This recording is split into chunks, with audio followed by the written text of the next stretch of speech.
क्या आप जानते हैं कि बीपीएससी ने आपके साथ और बिहार गवर्नमेंट ने आपके साथ क्या किया? यदि आप इस पूरी वीडियो को देखेंगे तो आपको एक-एक बात समझ में आएगी कि आपके साथ क्या हो रहा है। हर एक टीचर आपको बता रहा है कि ऐसा नहीं, ऐसा हो जाएगा, ऐसा नहीं, अब 2 चरणों में भर्ती होगी, 12,000 भर्ती होगी। इन सारी चीज़ों को जानने के लिए आपको जितने वीडियो आप देखते हैं ना अपडेट से रिलेटेड, आपने अब तक जो देखा होगा और आज का जो मेरा वीडियो होगा, वहाँ से आपको एक-एक इन्फॉर्मेशन सही और सटीक मिलेगी। बीपीएससी को लेकर, बिहार एसटेट को लेकर, बीटेट को लेकर, बीपीएससी 5.0 को लेकर, 4.0 को लेकर।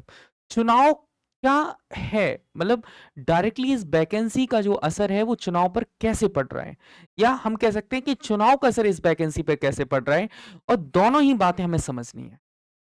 यदि आप दोनों ही बातें समझना चाहते हैं तो इस वीडियो को पूरा देखें। एक-एक पॉइंट पर हम बात करेंगे आज और आपका जो टाइम है वो बहुत वैल्यूएबल है। मैं चाहूँगा कि कम शब्दों में पूरी बात आपको बताते हुए निकल जाऊँ और लास्ट में कंक्लूड भी कर दूँ कि आपको क्या करना चाहिए। यदि आज हम बात करते हैं तो कुछ दिन पहले बिहार के सीएम जी नीतीश कुमार जी ने एक ऑफिशियल स्टेटमेंट दिया था। लेकिन इस स्टेटमेंट पर जाने से पहले हम चलते हैं जनवरी 2025 में। जनवरी 2025 में नीतीश कुमार जी ने एंड उनके मंत्रिमंडल में से शिक्षा मंत्री ने एक बयान दिया था कि बीपीएससी 4.0 से पहले बिहार एस्टेट का एग्जाम होगा। क्या वो हुआ है? क्या अभी भी तो ऐसा नहीं कि आपके साथ एक ऐसी कह सकते हैं कि एक ऐसी राजनीति की जा रही हो जिसके अंदर आप सभी लोग फंस रहे हैं? तो जो मेरा पॉइंट ऑफ व्यू है, आज हम बीपीएससी वर्सेस विधानसभा चुनाव को देखने वाले हैं कि बीपीएससी वर्सेस विधानसभा चुनाव। आपको इस वीडियो को देखने के बाद आपका दिमाग घूम जाएगा, इस बात की गारंटी है। चलिए आइए स्टार्ट कर लेते हैं कहानी को। कहानी को कुछ इस टाइप से स्टार्ट करेंगे। कहते हैं कि सेशन का टाइम आउट हो रहा है नवंबर 2025 में। मतलब आप कह सकते हैं नवंबर 2025 में आपके जो मुख्यमंत्री जी हैं, वो या तो वापस आएँगे या तो उनकी जगह पर कोई आएगा। ये तो प्रोसेस है इलेक्शन का, इसमें मेरा कोई कमेंट नहीं है। नवंबर में ये चुनाव होने हैं। अब आपको पता है कि नवंबर में यदि ये चुनाव होने हैं, तो चुनाव से पहले सरकार पर अब तक आपने जितने भी धरना प्रदर्शन दिए, आपने जितने भी आंदोलन किए, महाआंदोलन किए, उसका असर हमें 4-5 दिन पहले देखने को मिला कि मुख्यमंत्री जी ने अपने ट्विटर अकाउंट से खुद नवंबर 2025 में सरकार बनने के बाद ही अब इनको पूरा नवंबर 2005 लिखा हुआ है, देखो पढ़ो इनको। मतलब नवंबर 2005 से सरकार बनने के बाद से ही हम लोग शिक्षा व्यवस्था में सुधार के लिए लगातार काम कर रहे हैं। इन्होंने कहा है 2005 से हम सुधार कर रहे हैं, ठीक है, हम बीपीएससी 1.0, 2.0, 3.0 तक सेटिस्फाइड है आपसे। कहते हैं कि व्यवस्था के सुधार के लिए लगातार काम कर रहे हैं, शिक्षा व्यवस्था सुदृढ़ीकरण हेतु बड़ी संख्या में शिक्षकों की नियुक्ति की गई है। ये बात भी सच है, इसमें कोई दो राय नहीं। अब इन्होंने आपको यहां से झुंझुना देना स्टार्ट किया है। इसे समझते हैं, इसे क्या कहते हैं? इसे कहते हैं झुंझुना, जिससे बच्चे खेला करते हैं। ये सी आपके आक्रोश को दबाने के लिए, आपके गुस्से को दबाने के लिए यही झुंझुना झुंझुना आपको भी पकड़ा दिया गया। क्या पकड़ाया गया?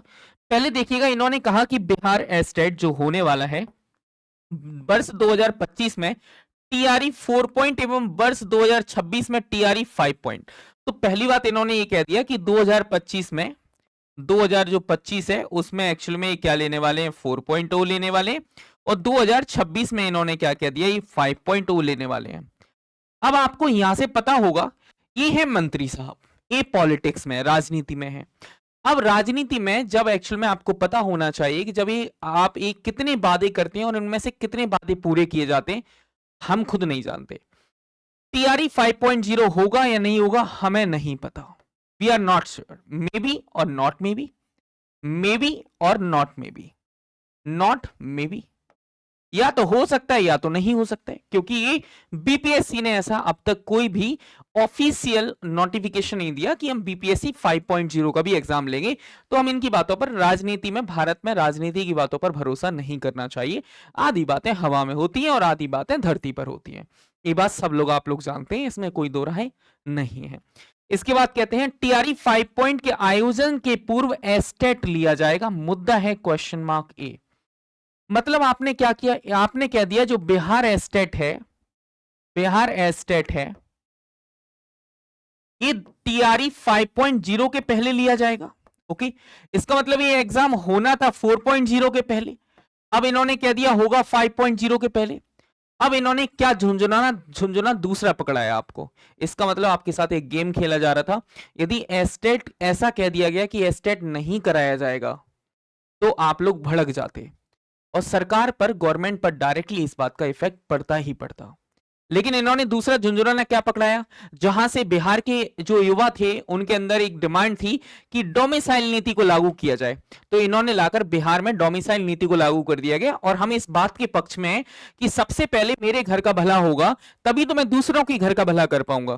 तो बिहार के स्टूडेंट को जब अवसर नहीं मिलेगा तो बाहर के स्टूडेंट आकर सीट ले जाएंगे, ये कोई अच्छी बात नहीं है। जो इन्होंने किया है, मैं इस बात के लिए बड़ा खुश हूं कि पहले लोग अपने घर की आग बुझाएंगे तब दूसरों की घर की आग बुझाएंगे। पहले अपनों को बचाया जाएगा फिर दूसरों को बचाया जाएगा, इस बात पर सहमत है। और एक खुशखबरी आप लोगों के लिए इतनी बड़ी लगी कि आप एस्टेट भूल गए। इन्होंने फिर दूसरा क्या किया, इन्होंने एक बम फोड़ने के लिए ये आपको इतने सारे झुंझुना पकड़ा दिए गए। बम क्या फूटने वाला था, इन्हें एक बम फोड़ना था और उसी बम को फोड़ने के लिए इन्होंने दो झुंझुने आपको पकड़ाए। पहले तो उनका ट्वीट और दूसरा डोमिसाइल नीति को लागू करना। ये अच्छी बात है, मैं इस चीज का सपोर्ट भी करता हूं। ठीक है, बिहार के पॉइंट ऑफ व्यू से सपोर्ट करते हैं।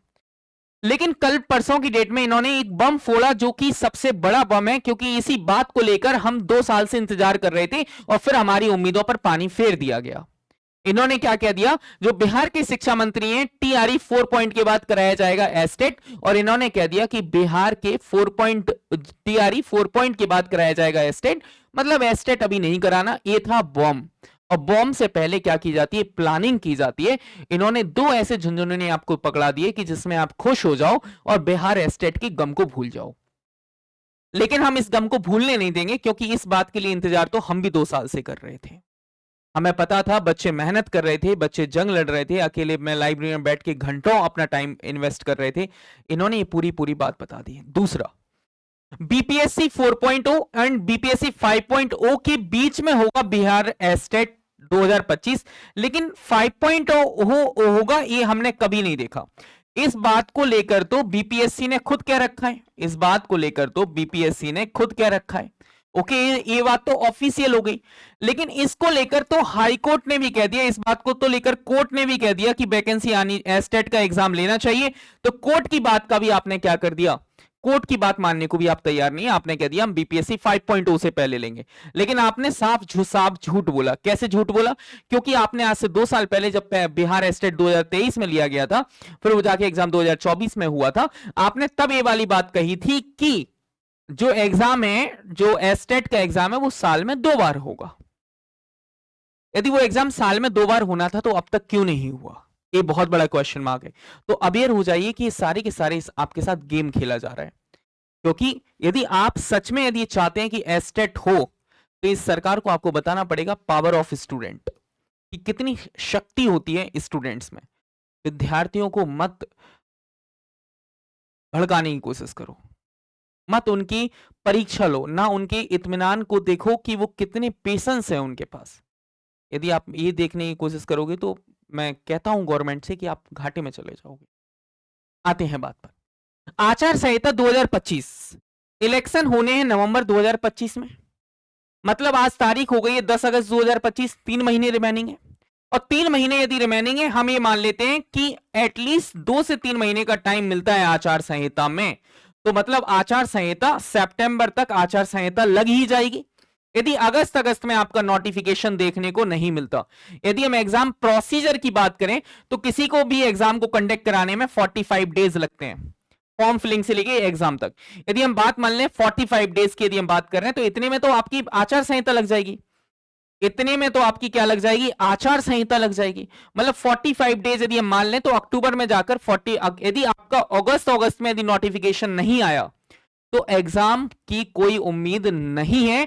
इस बात को आप श्योर मान के चलें, क्योंकि इसके पीछे पूरी की पूरी बात यह है ना कि आप खुद कैलकुलेट करो। नवंबर में चुनाव होना है, मान लेते हैं कि ये चुनाव दिसंबर तक चले जाएंगे, 2 महीने का टाइम मिलेगा। यदि अगस्त में नोटिफिकेशन नहीं आया तो आपका एग्जाम नहीं हो सकता। ये आपको वापस झुंझुना पकड़ा दिया जाएगा कि आप कुछ कर भी नहीं पाओगे, क्योंकि वो अपनी पॉलिटिकल चीजों को बहुत स्ट्रांग कर चुके होंगे, आप कुछ भी नहीं कर पाओगे।